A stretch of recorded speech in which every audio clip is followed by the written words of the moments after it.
What's up, YouTube? Smells like Vin here, and obviously I am not in my normal area. It is I'm outside right now, because everyone in my family kind of has something going on inside right now. I don't want to disturb them, and I don't have really a room to shoot in. And I thought it'd be nice to be outside while I do this review, kind of be all laid back and chilled. But obviously I'm not going to talk as loud as I usually do because I want to be considerate to my neighbors, so, yeah. And we are, of course, here to continue Classic Maiden, which, if any of you guys don't know, is a playlist that I started. Oh, not a playlist, a series that's going to go into a playlist, that's basically going to talk about every album that the band did in the 80s. And I want to elaborate on a few things first. First thing, there's a reviewer who is doing some really cool stuff right now, and he's not getting a lot of subs, and I wish he was, because he's really cool. His name is Music Slayer HQ. I'll link his channel below, and I have been talking to him for a while. He is a really cool guy. He reviews metal albums, and he is along the same lines of Maiden Slave, where he reviews, a whole band's discography. You know what I mean? He reviews a body's band of work, and I really like him for that. I really enjoy his videos. They're really good, and I think he deserves more subs, so you guys should definitely follow the link and sub him. But second thing is, the reason I'm only doing the 80s albums for Maiden is because that's just the point. I want to focus on the real classics out of the band's discography. Not saying that the stuff they did later was bad or anything, but I really just wanted to focus on the 80s records, the classic 80s Maiden sound. So, third thing, I'm almost done, I promise. Last year, around winter time, springtime, around there, I did a track-by-track review of Power Slave, which is the 5th album by Iron Maiden, which I'll be talking about a little later on. I did that just because I was curious how I would do a track by track, if I was good at it, if I was bad at it, and just to experiment. I don't consider that a real review of the album, so I am going to do Power Slave again the way it deserves, and I'm sure I'm going to do a better job than I did, before, because I think I'm better at what I, do than before. So, now that all that shit's over, Killers, released in 1988. Now, like I said, the Iron Maiden with Paul Di'Anno was a completely different Maiden. They were a punkified, kind of raw, powerful, new wave of British heavy metal band. They didn't have a lot of the nuances that Bruce Dickinson would bring to the table. Of course, not him individually, but his vocal style would make the band move into all different kinds of directions, which again we'll get into later. But Killers is kind of, it is like the logical step away from Iron Maiden, and by that I mean it's kind of like there's no place to go but up. They had nothing to do but just make the sound that they had on Killers, their self-titled debut, better, and that's what they do. First off, production. The production on this album is a lot better than the self-titled because they have, drum roll, Martin Birch, and Martin Birch is a great producer.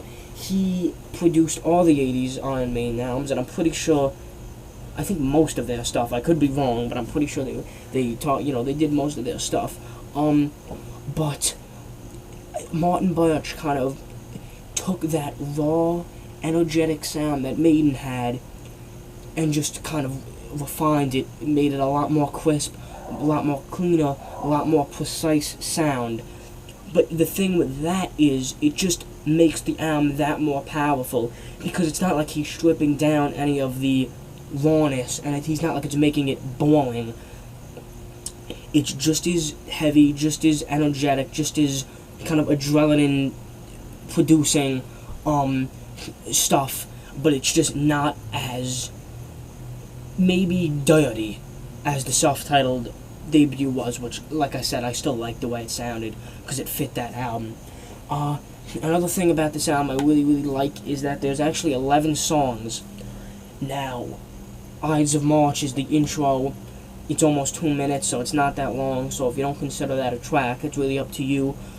But personally, I think having 11 tracks on the album just makes it sound more complete because it covers everything. You get intro, you get the instrumental in the form of Genghis Khan, you get kind of the slower number like Prodigal Son. You get the kind of short little bursts of energy, which is another thing I really like about this album that is leaned more towards the punk aesthetic of things, like Purgatory and Twilight Zone. And then you get just a really just the gems in between. Some songs I really like on this album is Wrathchild, classic Maiden song, kind of like an anthem, has a sing-along type chorus. Murders in the Room Morgue, one of the catchiest Maiden songs, great guitar intro, great solos, everything about it is great. Another Life is awesome, a little repetitive, but they still managed to cram a lot into that song, so it's not bad. Innocent Exile is a song I really enjoy. Great bass intro, great vocals, really great vocals by Paul. I can't emphasize that enough. The drums are great, the riff's cool. Again, the bass is crazy. I love the bass line. That bass line, when you hear it, it'll be stuck in your head for a really long time. And of course, we have the title track, Killers. And Killers is a really interesting song. It's based around, what else? A killer, which is why the album cover is Eddie with a bloody axe in his hand and someone gripping a shirt. One of the more violent album covers that Maiden did. Derek Wiggs, gotta love Derek Wiggs' artwork. But Killers is a really interesting song, and it's not like any other song I heard before because it's very, it puts you in the mindset of not only the killer, but the person who's trying to get away from the killer, and it kind of like plays both perspectives. Great bass intro. Again, the sound has phenomenal bass, better than the self-titled, I'd say. And Paul's vocals just sound so manic and deranged, and he really fits the atmosphere that the song is trying to kind of create, and he does a great job of it. So great song. I definitely say the centerpiece of Killers. Then you have Prodigal Son, and Prodigal Son is like and that's another thing. Sorry, I didn't want to forget this. This album doesn't have an epic to it, which is debatable because what really is an epic on an Iron Maiden album? You know what I mean? I mean, it's like, I can say any song is an epic. Like if I was listening to, I don't know, like Peace of Mind or something like that, and I said that since Still Life is an epic song, it's the epic. Who's to say what's an epic and what's not? But, who knows? Maybe the band did put an epic on it. They just didn't know that they were. The fans didn't know that they were. Who cares? Who knows?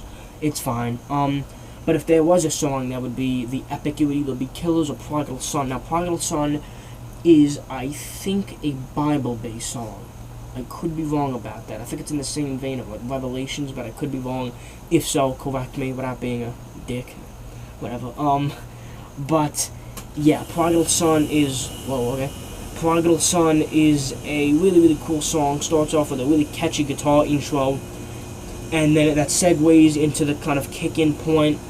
The vocals are great. Yeah, it's great. And again, like I said, Purgatory, really punk-esque song. Real punch in the face. Whoa, boosh.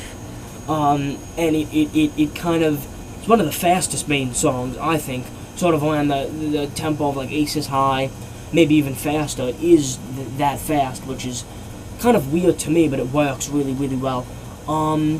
The flow of this particular album is great as well.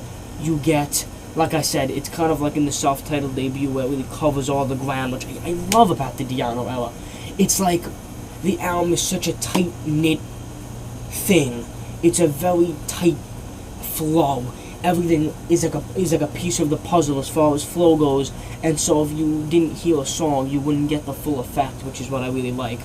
Like I said, you get the gems in between the intro, the really kind of great technical instrumental, the slow kind of song, the fast little not filler, I don't want to say that, but short little bursts of energy, you know what I mean?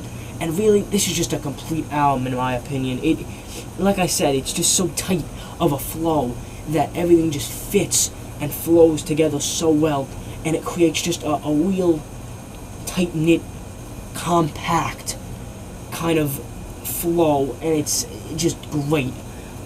So yeah, Killers. I love this album. I'm gonna give it a 9.7. I think it's one of Maiden's best. It started kind of a trend for a lot of things, like Adrian Smith.